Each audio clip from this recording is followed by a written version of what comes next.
Robert Downey junior यानी कि RDJ ने मार्वल सिनेमैटिक यूनिवर्स के अंदर आयरन मैन के कैरेक्टर को करीब 11 सालों तक प्ले किया और इतने ज्यादा अच्छे से किया है कि हम आयरन मैन और RDJ दोनों के ही एक बहुत बड़े वाले फैन बन गए। लेकिन उन्होंने सिर्फ मार्वल में ही नहीं बल्कि मार्वल के बाहर भी ऐसे बहुत सारे कैरेक्टर्स प्ले किए हैं, ऐसी कई कहानियों में काम किया है जो एंटरटेनमेंट से भरी हुई हैं। और सिर्फ इतना ही नहीं, फ्यूचर के लिए भी हम सब इस इंतजार में बैठे हुए हैं कि फाइनली अवेंजर्स डूम्सडे आए और हम उन्हें इस बार आयरन मैन के बजाय डॉक्टर डूम के रोल में देख सकें। लेकिन प्रॉब्लम यह है कि अभी इस चीज में बहुत टाइम बाकी है। इसीलिए आज की इस वीडियो में मैं तुम्हें RDJ की ऐसी 10 सबसे बेस्ट मूवीज रिकमेंड करूंगा जो मार्वल से हटके हैं, जहां हम उन्हें आयरन मैन के अलावा किन्हीं अलग अलग कैरेक्टर्स में देख सकते हैं। तो 5 मिनट के लिए आराम से बैठ जाओ और इस वीडियो को एंजॉय करो। 10वीं मूवी है 2020 की डोलिटल, जो एडवेंचर और कॉमेडी से भरी हुई है। इस मूवी में RDJ के कैरेक्टर का नाम होता है डोलिटल, जो जानवरों से बात कर सकता है। अब होता कुछ ऐसा है कि वहां की जो रानी होती है वो बहुत ज्यादा बीमार हो जाती है और उनका ट्रीटमेंट करने के लिए एक स्पेशल फ्रूट की जरूरत होती है जो एक मिस्टीरियस आइलैंड पे पाया जाता है। अब डोलिटल से हेल्प मांगी जाती है कि वो उस जड़ी बूटी या फिर उस फ्रूट को ढूंढ के लाए, जिसके लिए वो मान भी जाता है और फिर हमें देखने को मिलती है एक एडवेंचर और कॉमेडी से भरी हुई बेहतरीन जर्नी। इस मूवी के विजुअल्स बहुत ही ज्यादा अच्छे हैं, जिन्हें देख के आंखों को लिटरली सुकून मिलता है। अब वैसे तो ये मूवी बॉक्स ऑफिस पे फ्लॉप हो गई थी, लेकिन ये है बहुत ही ज्यादा अच्छी, इसे एटलीस्ट एक बार तो जरूर देखना चाहिए।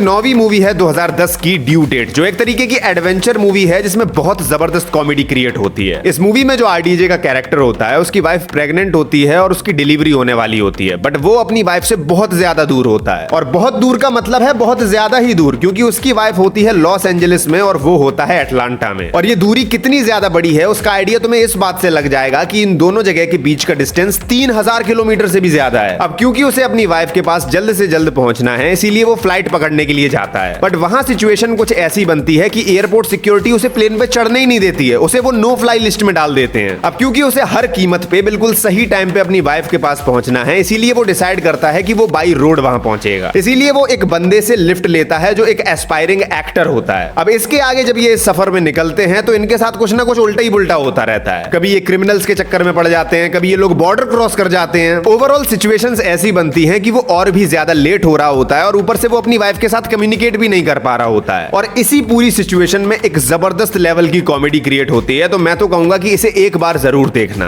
8वीं मूवी है द जज। इस मूवी में RDJ का कैरेक्टर एक बहुत बड़ा लॉयर होता है जिसके अपने फादर के साथ कुछ अच्छे रिलेशंस नहीं होते हैं, लेकिन जब उसके फादर के ऊपर एक मर्डर का केस हो जाता है तब वो बिना किसी तरह की देरी करे अपने फादर का केस लड़ने के लिए तैयार हो जाता है। अब इस केस को लड़ने की जर्नी में कैसे उसके फादर के साथ उसके रिलेशंस बदलते हैं और वो किस तरह से उस केस को लड़ता है, वो सब देखने में बहुत मजा आता है। फिर 7th मूवी है 2008 की ट्रॉपिक थंडर, और ये एक एक्शन कॉमेडी मूवी है। इस मूवी में होता कुछ ऐसा है कि एक बहुत बड़ी बिग बजट वॉर मूवी बनाई जा रही होती है, जिसके लिए सब लोग अपनी जी जान लगा के मेहनत कर रहे होते हैं। अब इस वॉर मूवी में मेन 4 एक्टर्स होते हैं जो सोल्जर का रोल प्ले कर रहे होते हैं, और उन्हीं में से एक होता है अपने RDJ का कैरेक्टर। अब RDJ का जो कैरेक्टर होता है वो मूवी में मेथड एक्टर होता है, मतलब जैसे हीथ लेजर को जोकर का रोल प्ले करना था तो उन्होंने उसकी तैयारी के लिए खुद को कमरे में कैद कर लिया था, या फिर क्रिश्चियन बेल जो परफेक्ट एक्टिंग करने के लिए अपना वेट घटाते बढ़ाते रहते हैं। अब जो RDJ का कैरेक्टर होता है वो भी बिल्कुल ऐसा ही होता है। अब क्योंकि इस वॉर मूवी में RDJ के कैरेक्टर को ब्लैक सोल्जर का रोल निभाना था तो उसने सर्जरी से अपनी स्किन ब्लैक करवा ली होती है, और इस चीज से तुम अंदाजा लगा ही सकते हो कि मूवी का वो कैरेक्टर अपने काम को कितनी सीरियसली लेता है। अब डिसाइड किया जाता है कि इन चारों एक्टर्स को जंगल में छोड़ दिया जाएगा ताकि सीन्स और भी ज्यादा रियलिस्टिक लगे, लेकिन उसी जंगल में कुछ क्रिमिनल्स इन पे अटैक कर देते हैं। लेकिन कहानी का मजा तब आता है जब इन्हें ये लगने लगता है कि जो अटैक उनके ऊपर हो रहे हैं वो मूवी की शूटिंग का ही पार्ट है और मूवी को और भी ज्यादा रियलिस्टिक बनाने के लिए किए जा रहे हैं। अब इस सिचुएशन में वो क्या करते हैं वो सब तुम मूवी देख के एंजॉय करो। बाय द वे 8वीं मूवी पे जाने से पहले अगर वीडियो पसंद आ रही हो तो 1 सेकंड लेके वीडियो को लाइक जरूर कर देना, वरना बाद में भूल जाओगे। 6th मूवी है 2023 की ओपेनहाइमर। अब देखो इस मूवी में RDJ का ज्यादा बड़ा रोल तो नहीं है, बट जितना भी है बहुत ज्यादा अच्छा है। इतना ज्यादा कि इसकी वजह से उन्होंने अपनी लाइफ का पहला ऑस्कर अवार्ड जीता है, और इसी वजह से इस मूवी को यहाँ पे एक बार मेंशन करना तो बनता था। अब अगर तुम RDJ के बहुत बड़े वाले फैन हो तो तुम ये मूवी उनके लिए भी देख सकते हो, और अगर सिर्फ मूवी की ही बात करें तो वो मूवी भी बहुत अच्छी है, तो तुम उस माइंडसेट से भी देख सकते हो। इसके बाद 5वीं मूवी है किस किस बैंग बैंग, और ये एक एक्शन कॉमेडी मूवी है। इस मूवी में RDJ का कैरेक्टर एक चोर होता है जो पुलिस से बच के भाग रहा होता है, और भागते भागते वो एक मूवी के ऑडिशन में पहुंच जाता है जहां सिचुएशन कुछ ऐसी बनती है कि उसे वहां पे एक डिटेक्टिव के रोल में सिलेक्ट कर लिया जाता है। अब इसके बाद एक रियल डिटेक्टिव के बिहेवियर और कैरेक्टर को सीखने के लिए उसे एक रियल लाइफ डिटेक्टिव के साथ भेज दिया जाता है, ताकि जब वो रियल लाइफ डिटेक्टिव इन्वेस्टिगेशंस करे तब वो ये सब सीख पाए कि डिटेक्टिव की बातचीत कैसी होती है,